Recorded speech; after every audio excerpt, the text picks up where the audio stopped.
अस्सलामु अलैकुम वरहमतुल्लाहि वबरकातुहू। नाज़रीन, जैसे कि हमने पिछली वीडियोस में हुरूफ तहज्जी उर्दू के सीखे थे, यानी अलिफ से लेकर के या तक हमने लिखना सीखा था, और हिंदी जैसे हुरूफ यानी भा, फा, था वगैरह जो आते हैं उनको भी हमने सीखा था। आज जो है हम दो दो हुरूफ करके मिलाना सीखेंगे, और उनमें हरकत भी होती हैं, लेकिन मिलाने के लिए हरकत आती है वो मैं समझा दूंगा इंशाल्लाह। तो आइए हम शुरू करते हैं इंशाल्लाह। और आपसे गुजारिश है कि अगर वीडियो अच्छी लगती है तो आप दूसरों तक चीज़ को शेयर किया करें ताकि दूसरों को भी सीखने का मौका मिले। तो आइए हम शुरू करते हैं। जैसे हमने सीखा था अलिफ, अलिफ इस तरह से हमने बा, पा, ता, टा वगैरह सारे हुरूफ लिखने सीखे थे। लेकिन अब जो है अलिफ के साथ में हम बाकी हुरूफ मिला करके लिखना सीखेंगे। जैसे ये अलिफ और बा है, ये अगर हमें इसको मिलाना है आ ब, अब जैसे हिंदी में क्या होता है, अगर आ बना करके और उसके आगे बा लिख दिया तो ये अब हो गया।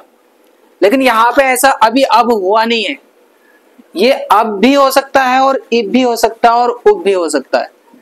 यानी यहाँ पे तो आ की आवाज देने के लिए ये आ की मात्रा के लिए ये छोटा आ इस्तेमाल होता है या बड़ा आ इस्तेमाल होता है, लेकिन यहाँ पे ऐसा नहीं है, यहाँ पे हरकत इस्तेमाल होती हैं।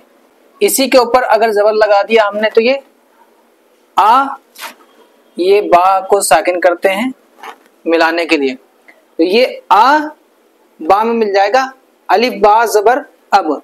जैसे इसको हमजा बा जबर अब बोलते हैं। और अगर इसके नीचे हमने जेर लगा दिया तो ये हो गया हमजा बा जेर इब।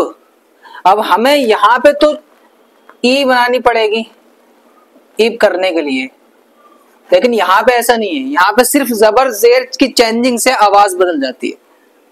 समझ रहे हैं? तो ये तो आसान होता है इसको समझना, क्योंकि छोटी ई है तो हमने समझ लिया कि इब हो गया। ऐसे ही ऊ हो गया, ऊ और बा, तो ये उब हो गया। लेकिन यहाँ पे ऐसा नहीं है, यहाँ पे अगर आपने पेश लगा दिया तो यही हो जाएगा उब। अलिफ और बा सेम लिखे हुए हैं, कोई लफ्ज चेंज नहीं हुआ, कोई हर्फ नहीं बदला, सिर्फ हरकत बदली है। तो हरकत के बदलने से ही आवाज बदल गई, जबकि हिंदी में पूरा लफ्ज बदल जाता है। समझ रहे हैं? तो ये तब्दीली है उर्दू के अंदर। ऐसे ही आप आ में पा मिला करके देख लें, सेम वही कंडीशन इसकी भी है। जबर लग जाए तो ये आप, जेर लग जाए तो इब, और पेश लग जाए तो उप। सबका यही हाल रहेगा। तो सबको हम इसी तरह से पढ़ेंगे।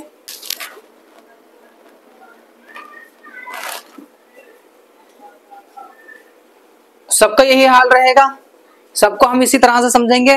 उर्दू में आ, ई, ऊ की आवाज निकालने के लिए जबर, जेर और पेश का इस्तेमाल होता है, अलग से कोई हर्फ नहीं है इनके लिए।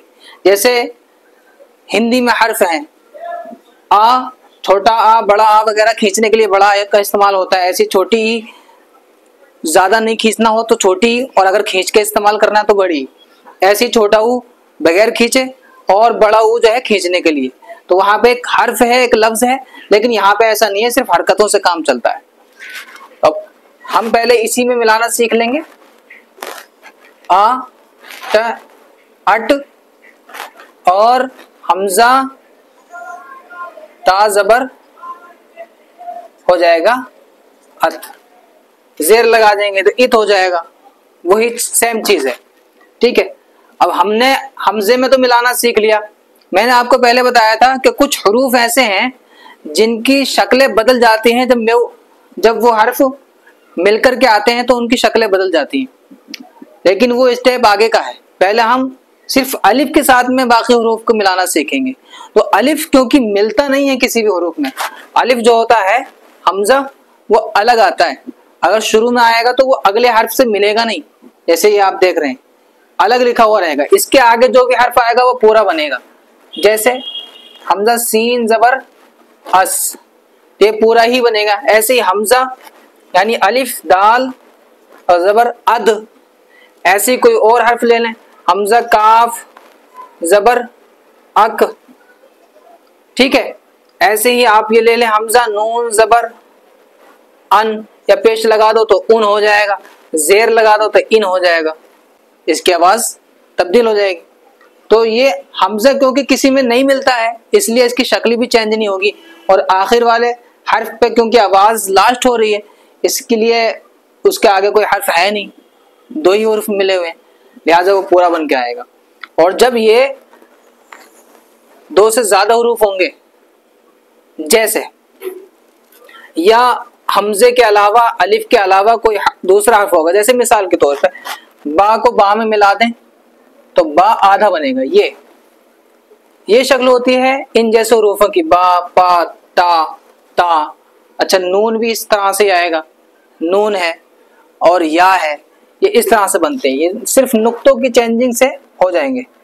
जैसे बा और हम सीन मिलाना चाहते हैं आगे, तो आगे सीन मिला देंगे, ये हो गया बस, बा जबर बा और सीन में मिल गया तो बा सीन जबर बस हो गया।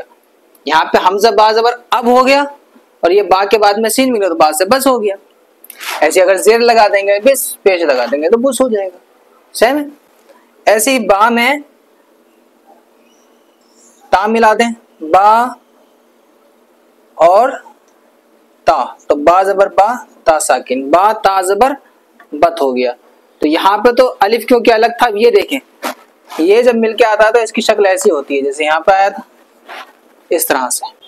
इसी तरह से आएगा ये शुरू में, कोई भी हर्फ के अंदर मिले शुरू में ऐसा ही आएगा ये, ठीक है। एक सूरत है जीम की, ये जीम है, इसके अंदर बा मिलाना है तो ऐसे भी कर सकते हैं और सीधा यूं करके भी इस तरह भी मिला सकते हैं, जैसे आप यहाँ देखें बा जीम जबर बज, ऐसे ही यहाँ पे या जीम जबर यज और पा जीम जबर पज, नून जीम जबर नज और इसके ऊपर दो लगाए ता जीम जबर तज हो जाएगा, यानी इसी से सारी चेंजिंग आ जाएगी। तो आधे हुरूफ जो मिलकर आते हैं बा और पा, ता और टा और सा और या, इसके नीचे दो नुक्ते होते हैं या, ठीक है। ऐसे ही आता है नून, ये हुरूफ जो है इस तरह से बनेंगे जब हम इनको शुरू में मिला करके बनाएंगे तो इनकी शक्ल ये होगी, समझ लें आप इसको। इसी के आगे बाकी हुरूफ मिलेंगे, इसके आगे हमने जीम मिला दिया तो जीम हो जाएगा, इसके आगे हमने दाल मिला दिया तो दाल बन जाएगा, इसके आगे हमने अगर रा मिला दिया तो रा बन जाएगा। इस तरह से हम इसके आगे हुरूफ ही मिलाएंगे, समझ गए। उम्मीद है इतना समझ लिया होगा। आज के लिए हम इतना ही सीखेंगे, सिर्फ दो दो करके और मुख्तसर अंदाज में सीखेंगे इंशाल्लाह। बाकी चीजें हम अगली वीडियो में इंशाल्लाह सीखेंगे कि इनको मिला करके दो हर्फ किस तरह से बनाने, और उसके बाद में ये सीखेंगे ये बीच में आएंगे तो किस तरह से आएंगे, बीच में इनकी शक्लें बदल जाती है कुछ। तो मिलते हैं अगली वीडियो के साथ।